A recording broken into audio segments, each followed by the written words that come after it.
Hello everyone, आज हम पढ़ने वाले हैं चैप्टर बायोमोलिक्यूल्स। इसमें हम एनसीईआरटी के इंपॉर्टेंट पॉइंट्स कवर करने वाले हैं। ठीक है, बायोमोलिक्यूल्स क्या होते हैं? फर्स्टली तो biomolecules are complex organic compounds that govern the common activities of living organism. ठीक है, कॉम्प्लेक्स ऑर्गेनिक कंपाउंड होते हैं जो गवर्न करते हैं जो लिविंग ऑर्गेनिज्म में कॉमन एक्टिविटीज होती हैं। ठीक है, ये रिस्पॉन्सिबल होते हैं for their growth, maintenance and their ability to reproduce. ठीक है, जो बायोमोलिक्यूल्स होते हैं वो किसके लिए रिस्पॉन्सिबल होते हैं? लिविंग ऑर्गेनिज्म की ग्रोथ के लिए, उनकी मेंटेनेंस के लिए, ये जो उनकी एक्टिविटी होती है, and their ability to reproduce. अब इसके एग्जांपल हम देखते हैं बायोमोलिक्यूल्स के। Carbohydrates, proteins, enzymes, nucleic acid, lipids, hormones, ये हमारे क्या हैं? ये हमारे बायोमोलिक्यूल्स होते हैं। अब हम पढ़ते हैं कार्बोहाइड्रेट्स के बारे में। ठीक है, क्या होते हैं? ऑप्टिकली एक्टिव पॉलीहाइड्रोक्सी एल्डिहाइड्स और कीटोन्स और the compounds which produce such units on hydrolysis. ठीक है, क्या है इसकी डेफिनेशन? जो ऑप्टिकली एक्टिव पॉलीहाइड्रोक्सी मतलब जिसमें हाइड्रोक्सिल यानी कि OH ग्रुप हो, पॉली ज़्यादा हो, एल्डिहाइड्स और कीटोन्स और the compounds which produce such units on hydrolysis. ठीक है, हाइड्रोलिसिस पे ये यूनिट्स प्रोड्यूस करें। इनका जो मोस्ट ऑफ कार्बोहाइड्रेट्स है उनका जनरल फॉर्मूला क्या है? CxH2O। ठीक है, इसका ये जनरल फॉर्मूला है और इसको क्या कंसिडर किया जाता है? हाइड्रेट्स ऑफ कार्बन भी कहा जाता है। ठीक है, यहीं से इसका नाम डिराइव हुआ है, कार्बोहाइड्रेट्स। अब इसके हम एग्जाम्पल्स देखते हैं। एग्जाम्पल्स क्या है कार्बोहाइड्रेट्स के? Cane sugar, glucose, starch. Some of carbohydrates which are sweet in taste. ठीक है, जो टेस्ट में स्वीट होते हैं उन कार्बोहाइड्रेट्स को क्या बोलते हैं हम? शुगर। मोस्ट कॉमन शुगर कौन सी है? स्टार्च, जो हमारे घरों में यूज होती है। Sugar present in milk. ठीक है, जो शुगर मिल्क में प्रेजेंट होती है वो क्या होती है? लैक्टोज। Another name. ठीक है, कार्बोहाइड्रेट्स का हम और किस नाम से जानते हैं? सैकेराइड्स से। ये ग्रीक वर्ड से डिराइव हुआ है, सैकेरन, जिसका मतलब क्या होता है? शुगर। अब हम इनको क्लासीफाई करते हैं, क्लासिफिकेशन देखते हैं कार्बोहाइड्रेट्स की on the basis of their behaviour on hydrolysis. ठीक है, हाइड्रोलिसिस के बिहेवियर पर इनको हम क्लासीफाई करते हैं।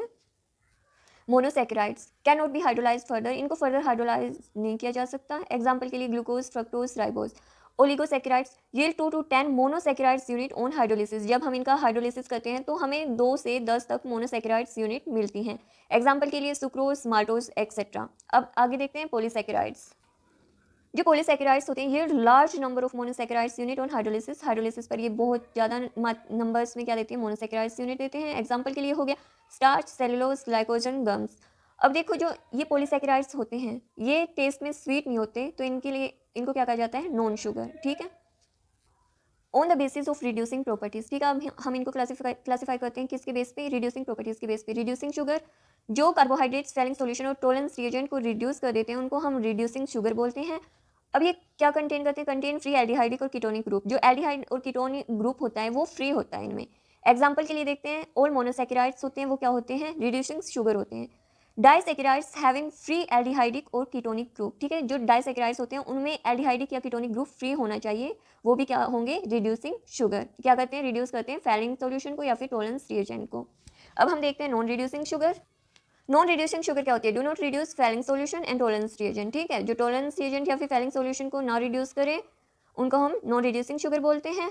Do not have free aldehydic और कीटोनिक ग्रुप। ठीक है, इनके पास कोई भी एल्डिहाइडिक या फिर कीटोनिक ग्रुप फ्री नहीं होता। एग्जाम्पल के लिए सुक्रोज। अब हम देखते हैं मोनोसैकेराइड्स। मोनोसैकेराइड्स क्या की डेफिनेशन हमने क्या देखी थी? जिनको फर्दर हाइड्रोलाइज नहीं किया जा सकता।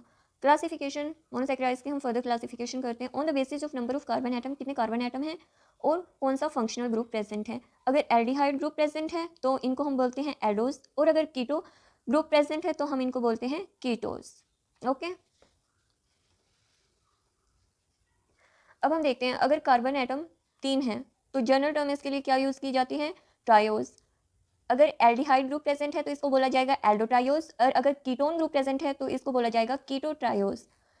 ऐसे ही अगर 4 कार्बन एटम प्रेजेंट है तो इसके लिए जो जनरल टर्म है वो यूज़ होती है टेट्रोज, और जो अगर एल्डिहाइड ग्रुप प्रेजेंट है तो एल्डोटेट्रोज, और अगर कीटोन ग्रुप प्रेजेंट है तो कीटोटेट्रोज। अब यहाँ पर देखो अगर 5 कार्बन एटम है तो pentose general term, aldehyde group present है तो एल्डोपेंटोज, और अगर कीटोन ग्रुप प्रेजेंट है तो कीटोपेंटोज। 6 कार्बन एटम है तो जनरल टर्म हेक्सोस, और एल्डिहाइड ग्रुप प्रेजेंट है तो एल्डोहेक्सोस, और कीटोन ग्रुप प्रेजेंट है तो कीटोहेक्सोस। अब हम पढ़ते हैं ग्लूकोज के बारे में। इसका मॉलिक्यूलर फॉर्मूला क्या है? C6H12O6। फ्रक्टोज का भी मॉलिक्यूलर फॉर्मूला सेम होता है। अब ये क्या है? इसमें एल्डिहाइड ग्रुप प्रेजेंट होता है, और ये क्या है? एल्डोहेक्सोस, यानी कि इसमें 6 कार्बन एटम प्रेजेंट है और ये इसमें एल्डिहाइड ग्रुप प्रेजेंट होता है। ये नेचर में फ्री स्टेट में भी एग्जिस्ट करता है और कंबाइंड फॉर्म में भी एग्जिस्ट करता है। ये स्वीट फ्रूट्स में और हनी में प्रेजेंट होता है, और राइप ग्रेप्स में इसकी जो अमाउंट है वो बहुत ज़्यादा होती है, ठीक है, contain glucose in large amounts. अब हम इसकी प्रिपरेशन देखते हैं। फ्रॉम सुक्रोज, केन शुगर से इसको प्रिपेयर किया जा सकता है। अब अगर हम सुक्रोज को बॉयल करें विद डाइल्यूट HCl के साथ या फिर डाइल्यूट H2SO4 के साथ इन एल्कोहलिक सॉल्यूशन में, ठीक है, तो हमें क्या मिलेगा, ग्लूकोज और फ्रक्टोज मिलेंगे इक्वल अमाउंट्स में। और अगर हम इसको स्टार्च के थ्रू प्रिपेयर किया जाता है, कैसे करते हैं हम, अगर हम स्टार्च का हाइड्रोलिसिस करवाएं, इसको बॉयल करवाएं किसके साथ, डाइल्यूट H2SO4 के साथ, ठीक है, तो हमें क्या मिलता है, ग्लूकोज मिलता है 393 केल्विन टेम्परेचर पर और 23 एटमॉस्फेयर प्रेशर रहना चाहिए, तो हम ऐसे ग्लूकोज को प्रिपेयर कर सकते हैं। अब हम ग्लूकोज के स्ट्रक्चर के बारे में डिस्कस करते हैं। देखो इसके दो स्ट्रक्चर होते हैं, ओपन चेन स्ट्रक्चर और एक साइक्लिक स्ट्रक्चर। अब देखते हैं हम ओपन चेन स्ट्रक्चर कैसा होता है। ग्लूकोज का एक दूसरा नाम भी होता है डेक्सट्रोज भी बोलते हैं हम इसको, ठीक है। अब देखते हैं हम इसका ओपन चेन स्ट्रक्चर होता है CHO CHOH CHOH CHOH CHOH CH2OH। इसमें एक एल्डिहाइडिक ग्रुप होता है, 4 सेकेंडरी एल्कोहलिक ग्रुप होते हैं और एक प्राइमरी एल्कोहलिक ग्रुप होता है, ठीक है। तो ये कौन सा स्ट्रक्चर है, ओपन चेन स्ट्रक्चर है ग्लूकोज का। अब हम ये देखते हैं कि इसका एविडेंस क्या है कि जो ओपन चेन स्ट्रक्चर इसका एग्जिस्ट करता है उसके क्या एविडेंस हैं। अब हम इसके एविडेंस देखते हैं। अब अगर ग्लूकोज को हीट किया जाता है HI के साथ, ठीक है, ग्लूकोज को हीट किया जाता है HI के साथ, तो हमें क्या मिलता है, N-हेक्सेन।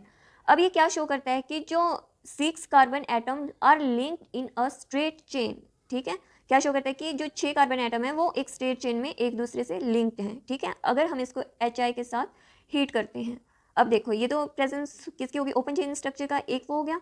अब देखते हैं, अब अगर हम इसको ट्रीट करते हैं NH2OH के साथ, अगर हम इसको हाइड्रोक्सिल ऑक्साइन के साथ ट्रीट करते हैं तो हमें क्या मिलता है, हमें ऑक्साइन मिलता है, ठीक है, ग्लूकोज ऑक्साइन मिलेगा। और अगर हम इसको HCN के साथ ट्रीट करेंगे तो हमें क्या मिलेगा, ग्लूकोज साइनोहाइड्रिन मिलेगा। तो ये क्या कंफर्म करते हैं कि इसमें कार्बोनिल ग्रुप प्रेजेंट है, ये दोनों क्या शो करते हैं कि इसमें एक कार्बोनिल ग्रुप प्रेजेंट है, ठीक है।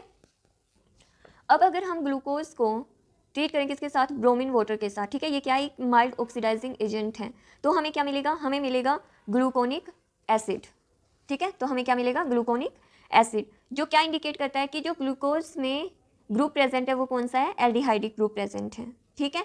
और ऐसे ही अगर हम इसको ट्रीट करें HNO3 के साथ, इसका ऑक्सीडेशन करवाएं तो ये क्या इंडिकेट, तो हमें क्या मिलेगा, ग्लूकैरिक एसिड या फिर सैकरिक एसिड हमें मिलेगा, ठीक है। ये क्या है, ग्लूकैरिक एसिड और सैकरिक एसिड, जो क्या इंडिकेट करता है कि presence of a primary alcoholic group, इसमें एक प्राइमरी एल्कोहल ग्रुप भी प्रेजेंट है।